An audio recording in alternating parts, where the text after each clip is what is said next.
Hello viewers, আসসালামু আলাইকুম। সবাই কেমন আছেন? আশা করি আল্লাহর রহমতে ভালোই আছেন।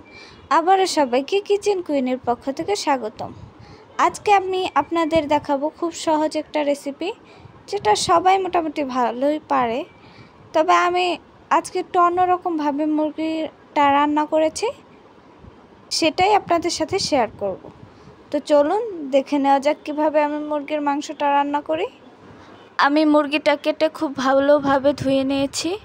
মুরগির পিসগুলো আমি একটু বড় বড় করেই কেটেছি। আপনারা আপনাদের মন মতো সাইজ দিয়ে নিতে পারেন। এখন আমি এখানে 1 চামচ হলুদের গুঁড়া, 1 চামচ মরিচের গুঁড়া এবং স্বাদ মতো লবণ দিয়ে খুব ভালোভাবে মেখে নিচ্ছি। মশলাটা যেন মাংসের গায়ে ঢুকে যায়, এভাবে খুব ভালোভাবে মেখে নিতে হবে।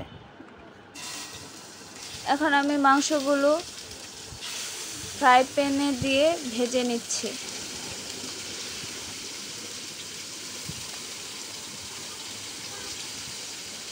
মাংসটার এক পাশ ভাজা হয়ে গেলে অন্য পাশ উল্টিয়ে দিচ্ছি ভাজার জন্য। আমি মাংসটা হালকাভাবে 4 থেকে 5 মিনিট ভেজে নিয়েছি। মাংসটা ভাজা হয়ে গেলে এখন ওটা অন্য সাইডে রেখে দিচ্ছি। এখন আমি চলে যাব মূল প্রসেসে। প্রথমে আমি কড়াইয়ে পরিমাণ মতো তেল দিয়ে মশলাগুলো দিয়ে দিব।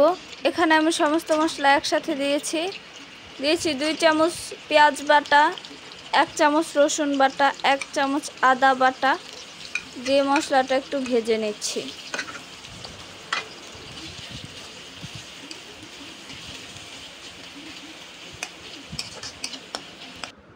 সাথে দিয়ে দিলাম 3টা এলাচি, 2টা দারচিনি এবং 2টা তেজপাতা দিয়ে ভেজে নিচ্ছি।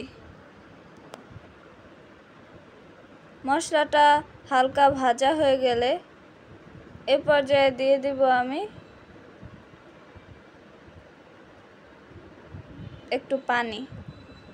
মশলাটা যেন কড়াইয়ে লেগে না যায় সেজন্য একটু পানি দিয়ে তারপর আমি মশলাগুলো দিয়ে দিব।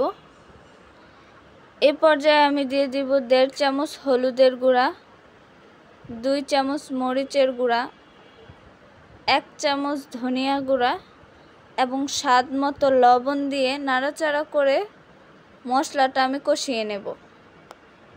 আমি একটা ছোট সাইজের আলু কুচি করে এখানে দিয়ে দিচ্ছি। আলু কুচিটা দিলে মশলাটা একটু ঘন হবে। মশলাটা খুব ভালোভাবে কষানো হয়ে গেছে। আগে থেকে ভেজে রাখা মুরগির মাংসগুলো মশলাতে দিয়ে দিচ্ছি। নাড়াচাড়া করে মাংসটা একটু কষিয়ে নেব।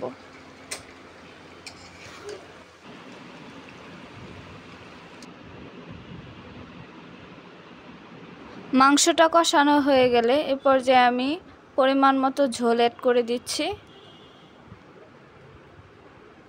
আমি একজন নতুন ইউজার্স, আপনাদের সাপোর্টে আমি নতুন নতুন ভিডিও বানাতে উৎসাহিত হব। আমার কোনো ভুল ত্রুটি থাকলে সেটা ক্ষমার দৃষ্টিতে দেখবেন এবং কমেন্টে জানাবেন। সেটা আমি আরও ভালো করার ট্রাই করব এবং ভুলটা সংশোধন করার চেষ্টা করব।